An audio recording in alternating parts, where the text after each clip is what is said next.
How do you hack uncertainty? Today I want to share 3 mental hacks that I use to make decisions and keep my business moving forward even when things feel uncertain and unpredictable.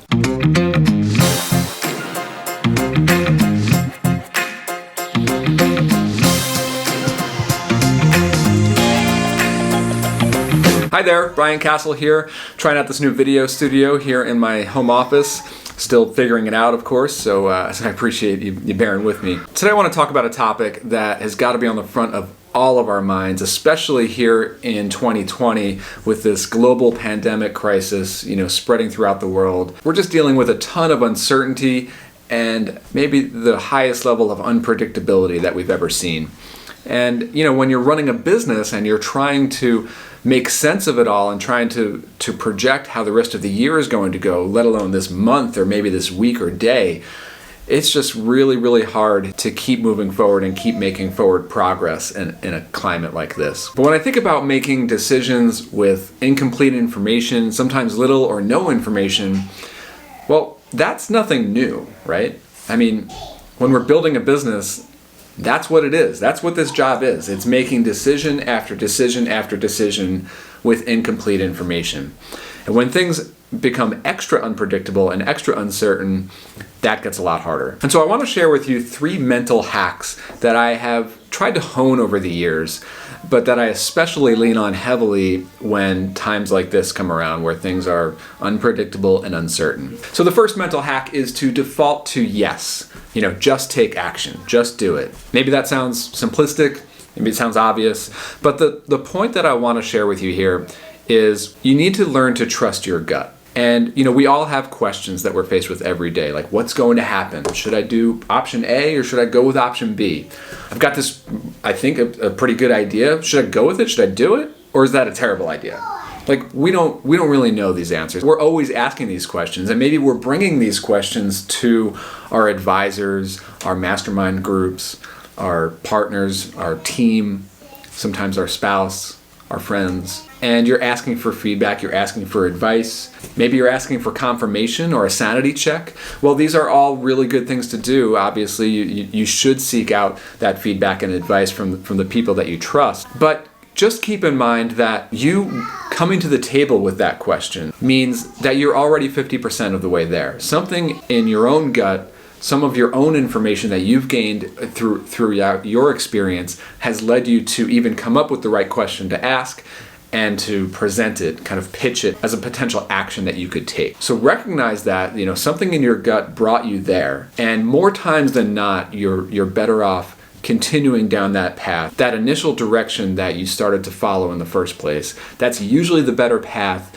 than secondary or third options where you're really just kind of second guessing yourself. Maybe you're taking an action that somebody else did, but that you don't fully trust yourself. That's where your gut comes in. But so then you must be asking, well, how do we improve our own gut instincts? How do we learn to trust that? Well, that brings me to mental hack number 2, and that is to make more decisions faster. This is something that I really struggled with early on. I'd be facing a decision, should I go one way or the other?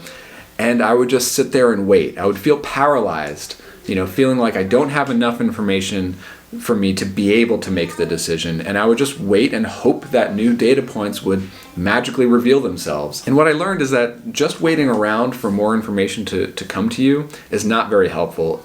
And in fact, it kind of works against you because it starts to make you second guess and question your instincts rather than run with them. It's kind of like baseball, right? I mean, the more at-bats that you have, the more experience that you gain, the better you become as a hitter and a player, and over time, your batting average increases.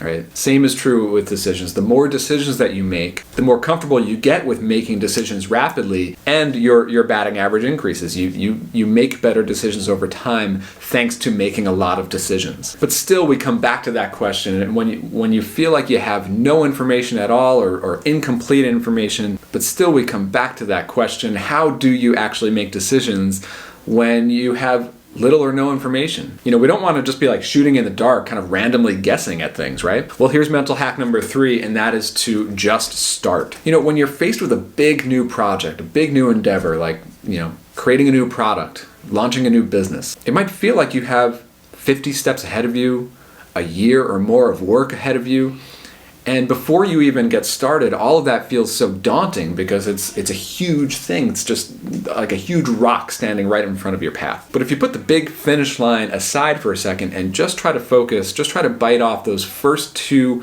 or 3 mini steps, just get started on those. The act of going through those first steps will give you both information that you could use and momentum to head into steps 4, 5, and 6, and 10, and 20. One of the mistakes that I used to make, and sometimes still make these days, is I'll think about all 50 steps that need to get done, and I'll plan them out in detail, and I'll plan them all out in detail before I even get started with the early ones. And actually that results in a few problems. One is confirmation bias, right? Since I worked on all these plans, I want these plans to work, and if they are not the right things to do, I'm still going to try to make them work, and I'll just end up with the wrong result. The other thing that happens is without actual data points that I gain along the way, I'm making the wrong assumptions and I end up having to redo all that work. So you're much better off taking those early steps. Maybe it's talking to customers and you'll hear some new questions and objections that you weren't aware of before, and that can give you better information to adjust your product, adjust the offer, maybe adjust your positioning or how you explain it. Things like that can really go a long way to help you build on these small wins and make better choices, take better steps, and keep moving forward more rapidly without getting hung up on, well, would this work or that work? I don't know. Well, try it. That's the whole idea here. One last tip that I'll leave with you, kind of a bonus tip, is just to keep in mind that there are very few things that you cannot undo. I actually have a hard time thinking about things